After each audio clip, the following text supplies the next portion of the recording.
Bismillahirrahmanirrahim. Assalamualaikum warahmatullahi wabarakatuh. Halo, bagaimana kabarnya sahabat Anwar Rasyid semua? Berjumpa lagi dengan saya, Nuzula Ilhami, dalam channel YouTube Anwar Rasyid. Alhamdulillah, pada video kali ini kita akan bersama-sama mempelajari tata cara membaca Al-Quran. Salah satunya yaitu mengenai alamatul waqfi, yaitu tanda-tanda wakaf dalam Al-Quran. Namun, sebelum kita mengenali tanda-tanda wakaf, apa sih wakaf itu? Nah, dalam Al-Quran sering kita jumpai huruf kecil yang terdapat di atas, baik di tengah maupun di akhir ayat di dalam Al-Quran. Untuk pengertiannya, wakaf itu menghentikan bacaan Al-Quran untuk mengambil nafas.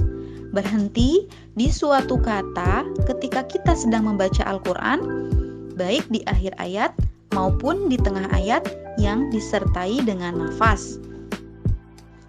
Maka, saat membaca Al-Quran, kita tidak boleh sembarangan berhenti atau mengambil nafas, menghembuskan atau mencuri nafas itu tidak boleh.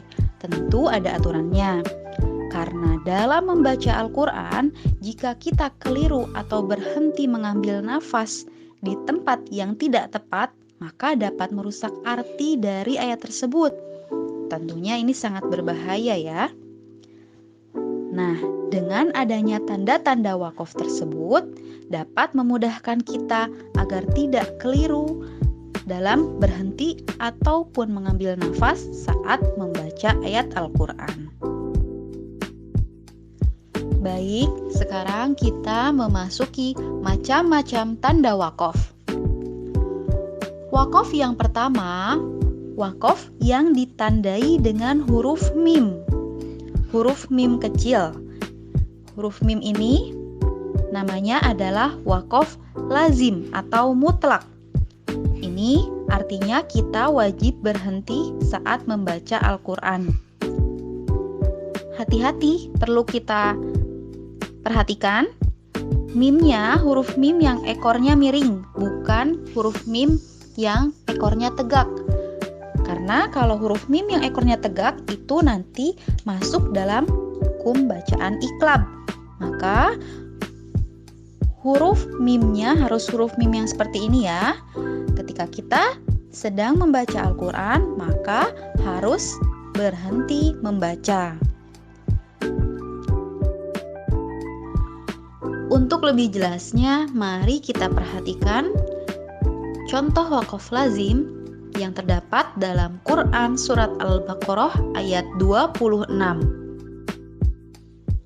Wa ammal ladzina kafaru fayaquluna madza aradallahu bihadza mathala. Kita perhatikan di atas kata mathala ini terdapat tanda wakaf. Wakaf lazim, huruf mim kecil seperti ini ya. Maka kita wajib berhenti. Bihadza masalah. Di situ berhenti.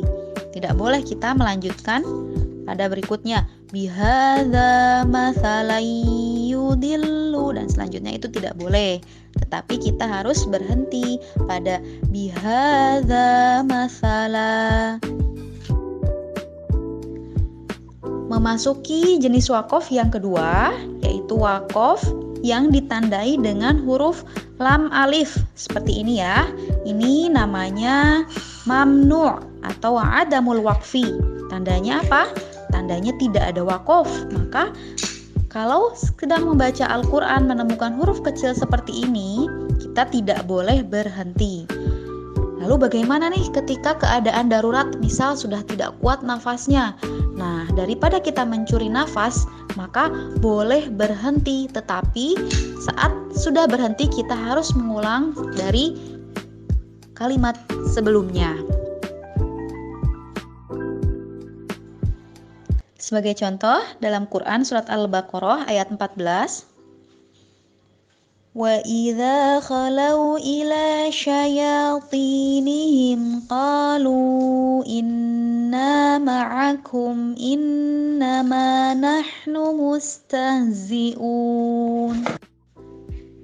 Dapat kita lihat dalam ayat ini terdapat dua tanda huruf lam kecil seperti ini, lam alif kecil pada ila syayatinihim dan setelah ma'akum, maka di sini harus disambung atau tidak boleh berhenti. Selanjutnya memasuki waqaf yang ditandai oleh huruf jim. Ini adalah waqaf jaiz, yaitu boleh memilih antara berhenti ataupun melanjutkan bacaan ayat tersebut. Nah, sebagai contoh dalam Quran surat Al-Fath ayat 10.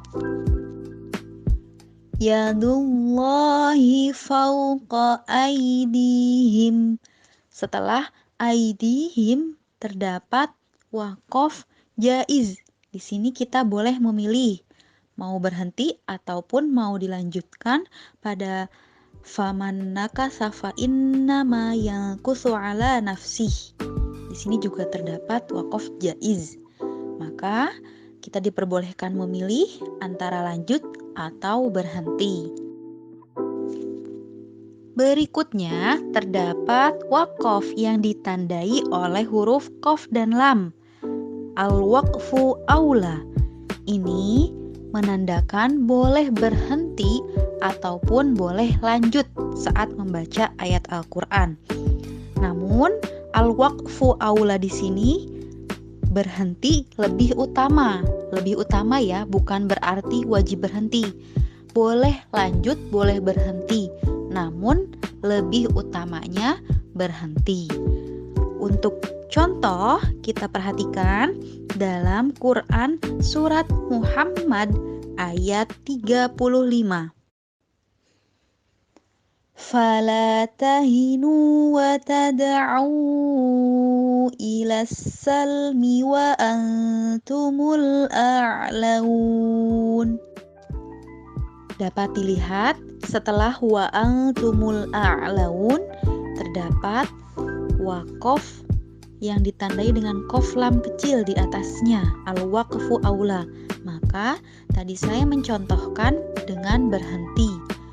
Apakah boleh kita melanjutkan kepada wallahu ma'akum? Boleh. Namun berhenti lebih utama. Maka di sini tadi diwaqafkan wa antumul a'laun. Setelah kita ketahui bersama waqaf yang ditandai dengan qaf lam yaitu al-waqfu aula, berikutnya kita akan mengetahui tanda waqaf al-waslu aula yang ditandai dengan shad dan lam. Nah, di sini antara qaf lam dan shad lam ini memiliki persamaan, yaitu sama-sama boleh memilih antara melanjutkan bacaan atau berhenti. Namun perbedaannya, waqaf yang ditandai huruf shad lam ini al-waslu aula, lebih utama untuk dilanjutkan bacaannya atau disambung. Masih dalam contoh yang sama dalam Quran surat Muhammad ayat 35 yang telah saya bacakan sebelumnya tadi. Setelah lafaz ila salmi di sini ada waqaf al-waslu aula, tanda kecil ini ya. Tadi saya memberi contoh membacakan disambung ila salmi wa antumul a'laun. Boleh berhenti di ila salmi ini? Boleh, tetapi al-waslu aula, lebih utama disambung. Memasuki jenis waqaf yang berikutnya, yaitu jenis waqaf yang seperti ini. Waqaf yang ditandai dengan titik 3 yang bentuknya menyerupai segitiga. 3 titik ini berdampingan.